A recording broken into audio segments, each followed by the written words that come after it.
ભાવનગરના parole furlough સ્કોડની team patrolling દરમિયાન મળેલી બાતમીને પગલે ઘોઘા રોડ કુતલાવડી કૈલાશ સોસાયટીમાં રહેતા લખન ઉર્ફે લખો જીવરાજભાઈ મકવાણા રહેણાંકી મકાન ખાતે રેડ કરી ત્યાંથી દારૂની 858 બોટલો ઝડપી લેવામાં આવી હતી। રેડ દરમિયાન મળી આવેલ દારૂની કિંમત કુલ ₹7,40,680 હોવાનું જાણવા મળ્યું છે।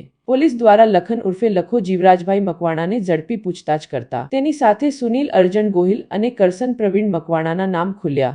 ત્રણેય સામે ભરતનગર પોલીસ સ્ટેશનમાં ધોરણસર ગુનો નોંધવામાં આવ્યો છે અને આગળની કાયદેસર કાર્યવાહી શરૂ કરવામાં આવી છે।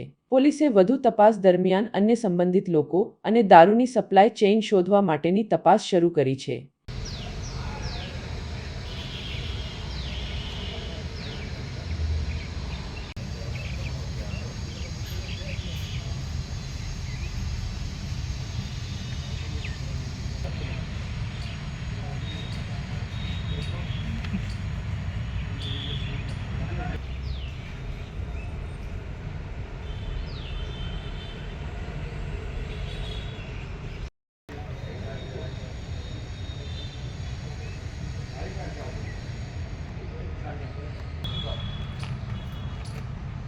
ભાઈ